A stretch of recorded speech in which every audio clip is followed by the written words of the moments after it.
A little bit hard to see these images. They're all in the book. Where's the birth certificate? And we have the book for sale outside afterwards. I'll sign everybody who wants to buy a book. Don't worry, I'll stay as long as it takes to sign books. I'm not going to rush out. Anybody who wants a book signed, I'll make sure I sign them. Now, what I'm going to present to you today is, I think, the ultimate nullification question. If Barack Obama is ineligible to be president and he's removed from office, everything he's done is null and void.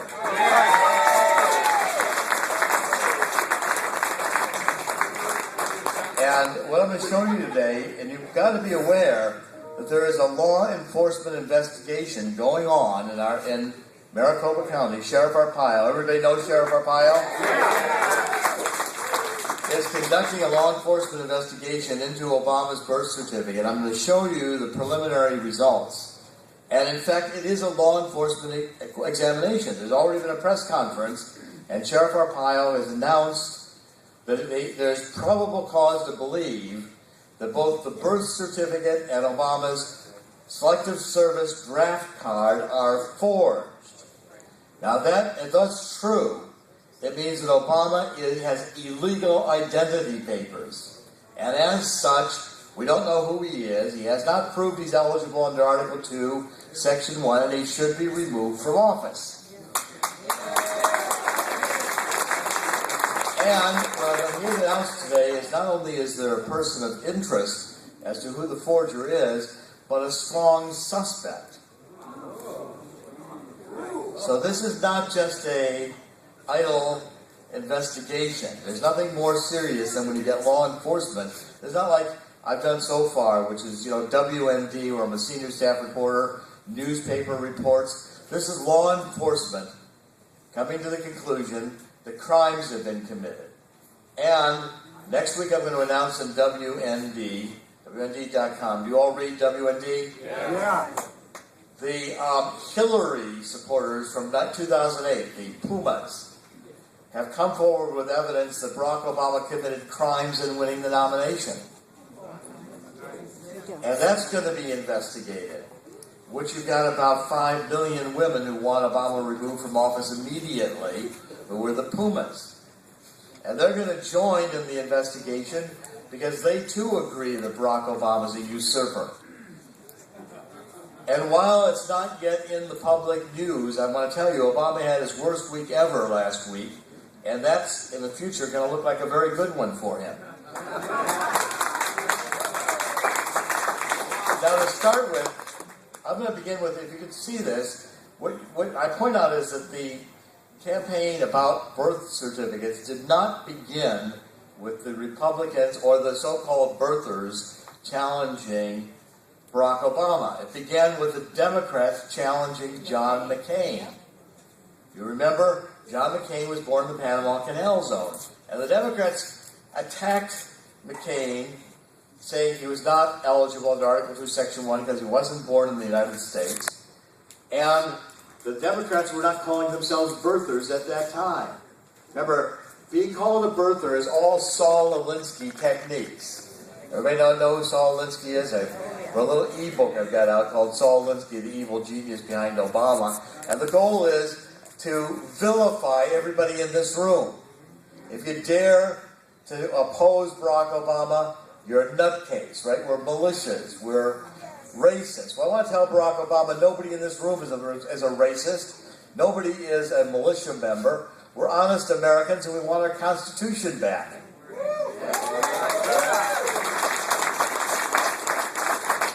The campaign against McCain continued for weeks and weeks. And again, it was all of the mainstream media who today won't report anything. New York Times, Wall Street Journal, ABC, NBC, CBS, all talking about McCain. Because again, this is another Saul Alinsky technique. The left controls the media, which means that they're blocking the American people from knowing the truth. And the truth is that many of these laws have been illegitimately passed. Hopefully the Supreme Court will come to determine that Obamacare is unconstitutional. If they don't, we're about to have, I think, the greatest states' rights movement in the United States that's occurred since the Civil War. and it will be done constitutionally and legally under the 10th Amendment. That's, I think, the coming movement. Hopefully the Supreme Court will see the light and rule Obamacare unconstitutional. Now, what did McCain do? McCain went to the Senate, and he presented his birth credentials. The Senate ruled in Senate Resolution 511 that McCain was a natural-born citizen, because the Constitution never meant to say that someone who was born outside the United States to two U.S. citizen parents was not a natural-born citizen because their parents were serving the military. And the reason McCain was born in the Panama Canal was because his father was a naval officer in the Panama Canal. Now, Obama refused to submit his birth credentials to the same examination. He simply refused to do it. As I want to show you down here, there's a good reason why he refused to do it. All of these are in the book. I want to present all the documents in the book so you can see for yourself. Obama refused to present his birth credentials because, first of all, he had been telling people for years that he was Kenyan-born. Here's a newspaper. This is from 2004. Kenyan-born Obama, all set to run for the U.S. Senate. This was done constantly. Here's National Public Radio. African-based correspondent interviewing Kenyan-born Senator Barack Obama. All along it goes, here's when Obama was visiting Ghana, even after he was president, still being referred to as the continent of his birth. Obama's father was a Kenyan. And so therefore, just because his father was Kenyan, at birth he should have been disqualified. Because natural-born citizen means two U.S. citizens at birth and born in the United States. Barack Obama was a dual citizen when he was born, because he was a citizen of the Commonwealth of Great Britain through Kenya, and his father, Kenya 1961, was a Commonwealth country. That alone should have disqualified Obama, except that the Democrats lied. The Democrats have refused to allow Obama to be vetted, and there's a fault in the Constitution, kind of a lapse. The Constitution requires the president to be natural-born, but there's no institution of government that's required to check that out. Now, what I'm next going to show you is a series of articles. Obama first said that he was born in Queens Hospital. So here's an article when Obama was starting his race for president, and this profile was Queens-born, born in Queens Medical Center. In fact, I even found from the genealogical study, and this is from the Library of Congress, that listed Obama as born in Queens. By the way, all these things have been taken down and scrubbed from the internet. I captured them at the time. Then they changed it because Queens wouldn't identify Obama. In fact, Obama's mother has never been found to be a patient at any hospital in Hawaii. Hard to be born there when your mother was not a patient. And they changed it and said, oh no, he was born in Kapiolani. So they changed the hospital and said he was born now in Kapiolani Hospital. And all the websites were scrubbed. In fact, here is even a letter supposedly written to the White House by Obama saying Kapiolani is the place of his birth. Of course, this letter is a fake. It's electronically created, and Barack Obama never sent it. And the hospital won't display it or allow anybody to see it. Now, I want to ask you, is anybody in this room born at two different hospitals? Okay, right, that's what you remember. Yeah, well, I think it's, in fact, impossible. I mean, this again shows all that's been done, the lying, the changing of the public record, all of the things that have been done to cover up Obama and not to come forward the truth about Obama, which is, in fact, that Barack Obama Sr. was probably born in Kenya. I have all this documentation. The lying about Obama, these are transcript cards from Ann Dunham, his mother. Within 3 weeks after the baby was born, Ann Dunham was in Seattle taking courses at the University of Washington in Seattle.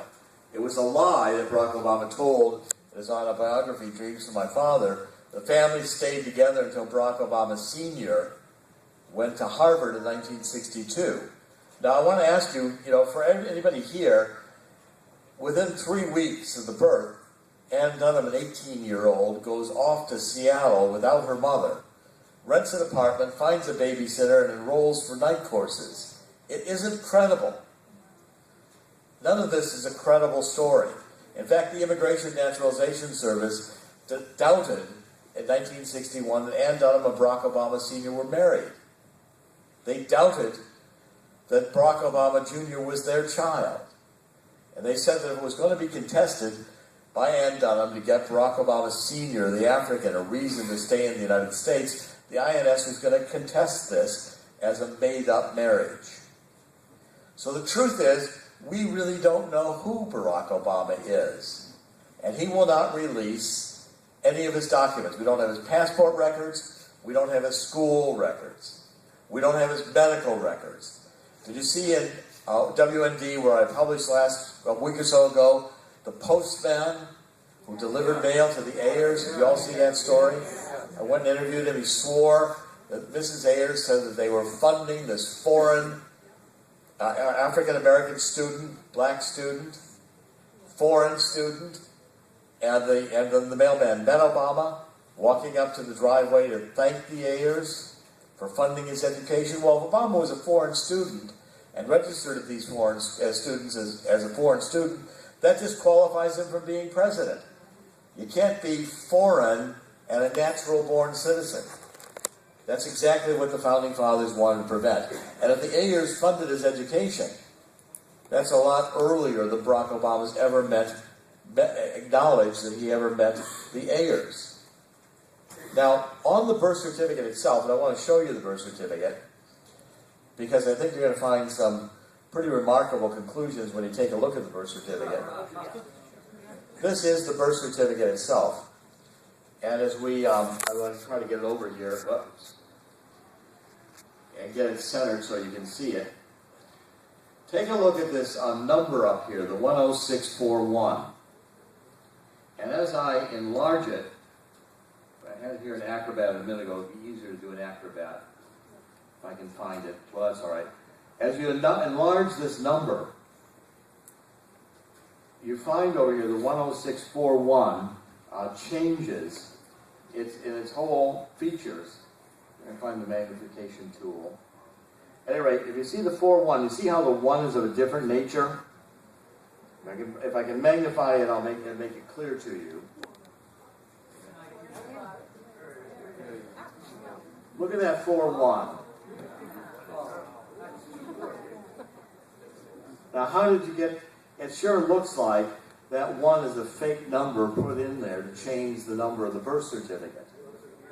You know, clearly, and then I'm going to show you also some of the other characteristics of this birth certificate. There are many. This is why Arpaio has concluded the birth certificate is a fake. If you take a look under some greater magnification down here on this, these are the seals or the stamps that are put on this by the registrar to say that it's a valid document. See the abstract of the record? You see the "the" in there, the TXE? Well, anybody who uses a rubber stamp doesn't use one with a misspelling in it. There's a rubber stamp on an official document. And then when you look down in the A of the document from the Alvin, this is the guy who's a PhD with a rubber stamp saying this is true. What do you see in the A? A smiley face. What's there a smiley face doing in the signature of this prominent doctor? There's Mr. Smiley Face on Obama's birth certificate. It's pathetic. Those we think are some of the signatures marks of the forgers. And then I also put it up in here, and you can see how I can move it around. I took it so there's different layers in this document. As you look at it, you can turn on and off the layers. So you can turn off the paper behind it, turn it back on. See the white halo that's left when I move these items around? You know, basically you can take all of these different items, identify them, and start moving them around the document anywhere you want to do it. I can get that one to be independent and move anywhere around the document. These are obvious signs of forgery. Anytime you can get a document that's like this, and you can basically see, you can take all things disappear in the document as you click these on and off. Those are indications of a document that has been computer generated to start. And Arpaio has invested, as we've had, I just came back, I spent all last week in Arizona with Sheriff Arpaio, and we listened to dozens of experts again, all of whom showed various characteristics of this document which prove that it's a fake. Include that the letters don't come from a typewriter. Letters when typewriter analyzed, there's 2 or 3 typefaces on this document. It's basically a cut and paste job that was done by somebody who was intent on forging the document. Now this is Obama's draft card. And you'll see down here the date is done in it's 8-0. Okay, well the problem with that is that was a postal stamp. And with a postal stamp that looks like this, at the post office, the procedure was you came into a post office and you registered for the draft and they stamped it the day you came in with this kind of a stamp. It's called a pica stamp. And it's issued and used only by the post office. It's supposed to be illegal to get one in public. All the date stamps are 4-digit, 1980. There's no 2-digit number we found on the date stamp except for Obama's. What they figured out they did is, and this is kind of an X-Acto knife, whoever forged this couldn't get a 1980 slug to put in the year on that stamp. So they got a 2008 one and cut it in half and flipped the 808 around to make it 80. So when they plugged it in here, that 80 is the half of the stamp from 2008 cut and flipped. And we know that because it's off to the right. This, in fact, is a date stamp from the same post office where Obama registered 2 days later. And it's 4 digits in the date stamp from that post office. Obama's 2 days earlier was only 2 digits, and they're off to the right.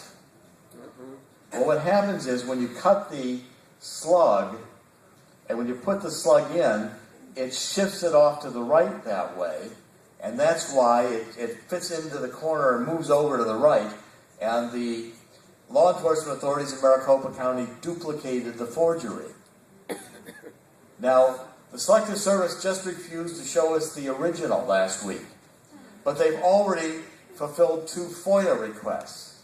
You know what that means? They can be forced to show the original, because a FOIA gives you the right to see the original.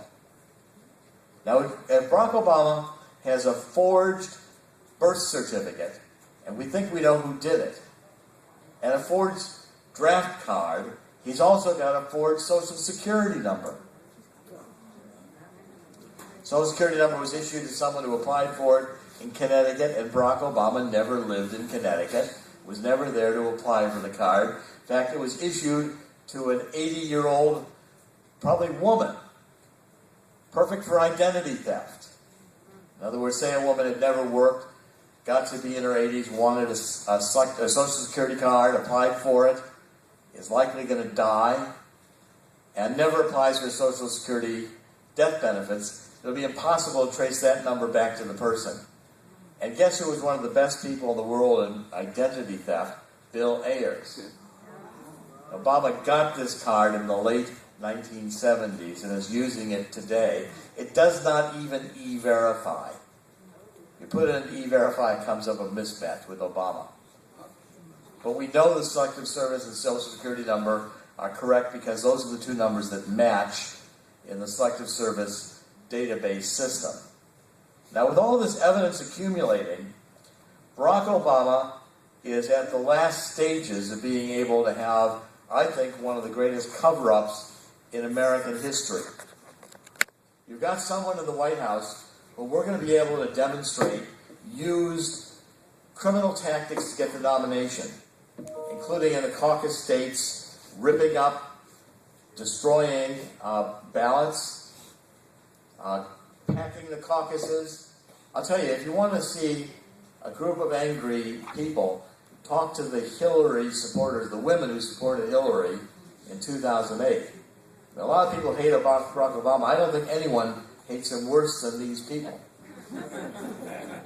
Because they feel their candidate, Hillary, they can't see what was wrong with having the first woman president, and why it had to be stolen from them by thug tactics in the caucus states, and crimes documented, which we're now documenting. And in fact, I think maybe even 2 murders committed. In the process of what we're going to discover about Obama, the American people are going to realize that he is not who he says he is. In fact, we don't know who he is. The likelihood is he was born in Kenya, and his grandmother insists he was in Kenya, and we have documents from Kenya to our government saying Barack Obama's birth records were tampered with in Kenya and likely stolen with a pattern to disguise a birth. His grandmother says he was born there. The point is, when he also went to Indonesia, Barack Obama was Barry Soetoro.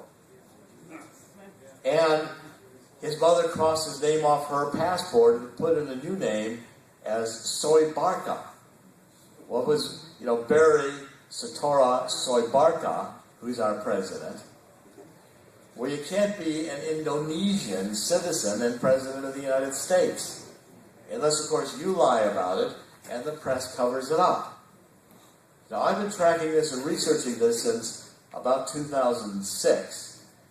And what I want to say is that in the next few months, the American people are going to realize that everything I wrote in Where's the Birth Certificate is true. This is an identity theft question. And the person we've elected is the least documented president in American history, and we've elected a usurper to the office. As a usurper, he needs to be removed from office. Not just defeated, but removed from office. Not even impeached, because that would give him the dignity of having been there correctly to start with. But I think as we reveal more of this information from Arpaio's investigation, when it gets down to the point of having criminal investigations against people who have lied and hidden Obama's records, we're not only going to be able to prosecute the perpetrators, we're going to be able to prosecute the people who covered it up.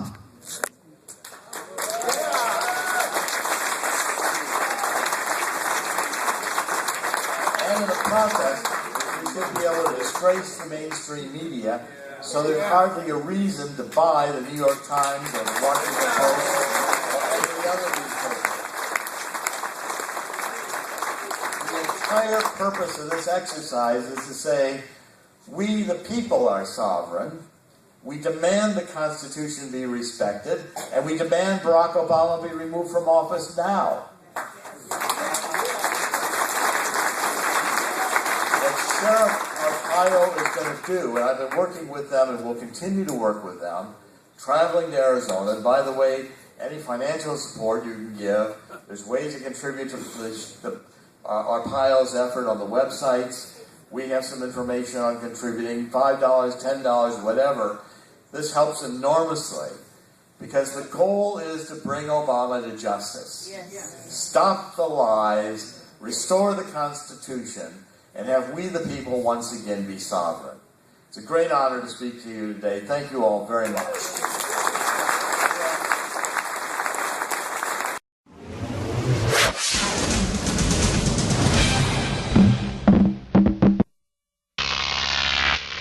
Crop TV.